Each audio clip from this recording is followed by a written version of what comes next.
Monsieur Einstein, croyez-vous en Dieu? Un jour, on a posé cette question à Albert Einstein, le célèbre physicien qui a révolutionné la science. Il répondit « Je crois au Dieu de Spinoza. » Seuls ceux qui avaient lu Spinoza comprenèrent ce qu'il voulait dire. Spinoza était un philosophe du XVIIe siècle qui avait passé sa vie à étudier les livres saints et la philosophie.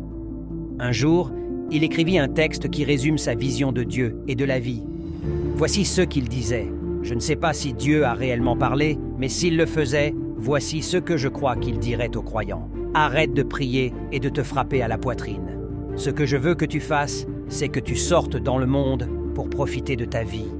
Je veux que tu t'amuses, que tu chantes, que tu t'instruises, que tu profites de tout ce que j'ai fait pour toi. Arrête d'aller dans ces temples sombres et froids que tu as construits toi-même et dont tu dis que c'est ma maison. Ma maison est dans les montagnes, dans les bois, les rivières, les lacs. C'est là où je vis avec toi et où j'exprime mon amour pour toi. Arrête de m'accuser de ta vie misérable. Je ne t'ai jamais dit qu'il y avait quelque chose de mal en toi, que tu étais un pécheur, que ta sexualité ou ta joie était une mauvaise chose. Alors ne me blâme pas pour tout ce qu'ils t'ont dit de croire. Arrête de ressasser des lectures sacrées qui n'ont rien à voir avec moi. Si tu ne peux pas me lire à l'aube dans un paysage, dans le regard de ton ami, de ta femme, de ton homme, dans les yeux de ton fils, tu ne me trouveras pas dans un livre. Arrête de te faire peur. Je ne te juge pas, je ne te critique pas, je ne rentre pas en colère et je ne punis pas. Je suis pur amour. Je t'ai rempli de passion, de limitation, de plaisir, de sentiments, de besoins, d'incohérence. Et je t'ai donné le libre arbitre. Comment puis-je te blâmer si tu réponds à quelque chose que j'ai mis en toi? Comment puis-je te punir d'être ce que tu es, si je suis celui qui t'ai fait?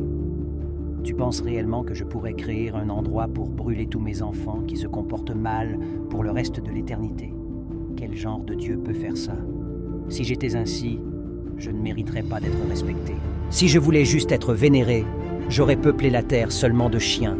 Respecte tes semblables et ne fais pas ce que tu ne veux pas pour toi. Tout ce que je te demande, c'est que tu fasses attention à ta vie, que ton libre arbitre soit ton guide.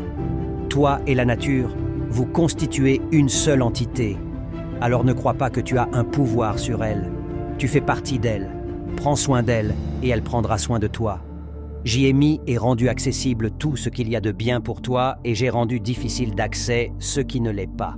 Ne mets pas ton génie à y chercher ce qui est mauvais pour cet équilibre. À toi de garder intact cet équilibre. La nature, elle, sait très bien le garder. Juste ne la trouble pas. Je t'ai rendu absolument libre. Tu es absolument libre de créer dans ta vie un paradis ou un enfer. Je ne peux pas te dire s'il y a quelque chose après cette vie, mais je peux te donner un conseil. Arrête de croire en moi de cette façon. Croire, c'est supposer, deviner, imaginer. Je ne veux pas que tu croies en moi. Je veux que tu me sentes en toi. Que tu me sentes en toi quand tu t'occupes de tes moutons, quand tu bordes ta petite fille, quand tu caresses ton chien, quand tu te baignes dans la rivière.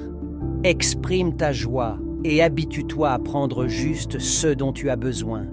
La seule chose sûre, c'est que tu es là, que tu es vivant, que ce monde est plein de merveilles et que dans toutes ces merveilles, tu es capable de savoir exactement ce dont tu as vraiment besoin. Ne me cherche pas en dehors, tu ne me trouveras pas, je suis là. La nature, le cosmos, c'est moi.